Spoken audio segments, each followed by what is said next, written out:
if you look at the logic of referring back to another trade while you're in that trade, are you managing that trade? No. You're managing fear about another trade that you can't make more on or lose more on. So your mind's divided. So the way you avoid all that shit is not to give it any energy in your journal.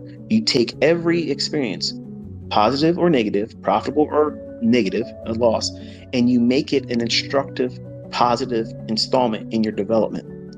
When does your development stop? When you're dead. That 5 handles is plenty. And you can split it up and make your whole 25 handle career on multiple trades or one individual trade in the morning that gets 5 handles and you're done for the whole day. That releases you from all of the expectations of being in front of these charts longer than it's necessary, which is good. You want to limit that. So if you get your trade 5 handles when you're first starting out, turn the charts off. Look at everything afterwards in hindsight. Don't be lured into doing more because something moves around quick. You don't want to add to what's already been given to you, and that's your goal. Stop. That's what profitable trading is. Having a goal, a business model. Okay.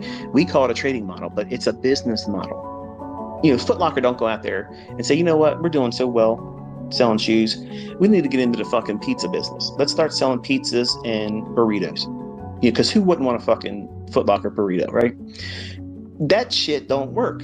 Okay. You're not going to upset the model that works for them. Okay. And vice versa. You have a model, you sit down, you've done all the work, you built yourself up, you're learning this, and now you settled in, you're going to look for 5 handles in the E-mini S&P or the NASDAQ, one or the other. I'm preferring ES, and I think you should do that too. If you want to go into NQ later on when you have more ability, that's fine. But when it moves fast, it can be wild and it can hurt you. It's a little bit more chaotic. So just be mindful of that. Don't be afraid of it, but in the beginning, respect it, because if you don't know what you're doing, it can sting you. But you want to have that business model of knowing, when are you going to stop?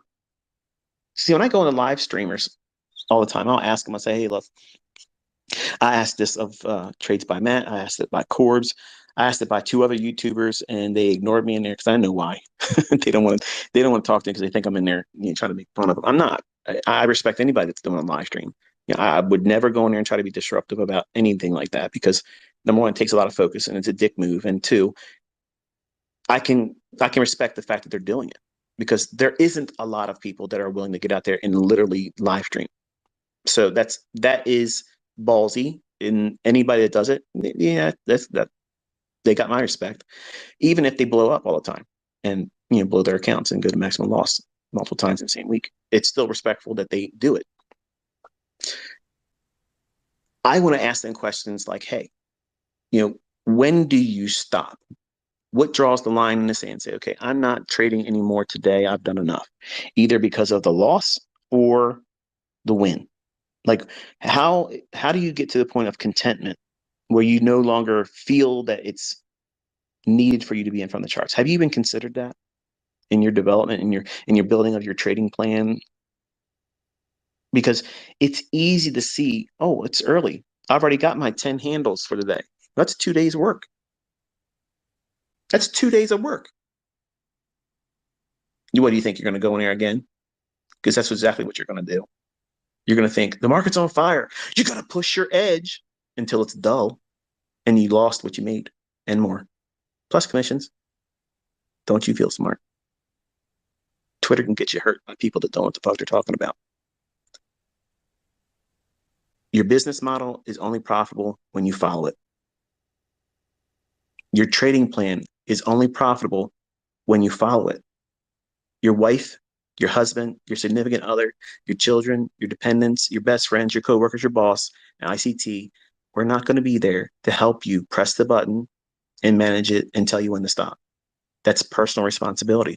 And all of that rests on your shoulders. And if you're not in tune with the things that will lure you into dumb shit, gambling, going in there one more time, you got a good day. You made $1,000. You didn't try to make $1,000. It just happened, fell right in your hands. Don't look at that as Oh shit, I'm way better than I thought I was. Fuck. I've been thinking about this all this time, thinking I wasn't that great. Look how good I am. I'm gonna go out there and do this 5 more times because shit, that's $6,000. Who doesn't want a $6,000 day? And then all of a sudden you're looking at your account, it's gone. I've done that. I've done it. I've done that. Okay, so you have to know when you're going to pull the plug. And we're going to talk about that real time in 2023. What changes the the landscape, if you will, of the chart that says, you know what, it might move a little bit more, but I'm not interested anymore. I'm done. And that's going to piss people off. I'm like, well, why do you? And there you'll see them. They'll come in afterwards. Oh, but look at this move here that you didn't take, and I took this trade. Good for you. Well done.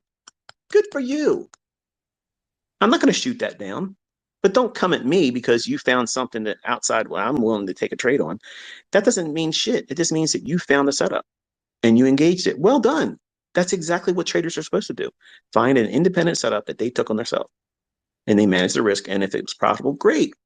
The point is, I'm teaching people that don't know what they're doing.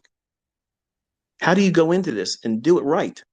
How do you avoid all the likely pitfalls and snares that always trip up the neophyte new startups? See, you don't even know what you're likely to fall a victim to because you're too new. You have no idea how you're going to hurt yourself because you've never done it before. You got to learn from somebody that's done those things to themselves and learn from them. Not, yeah, just learn how to trade. I'm funded. Let me show you how to do that. No way. No, no, no, no, no, no, no, no way. So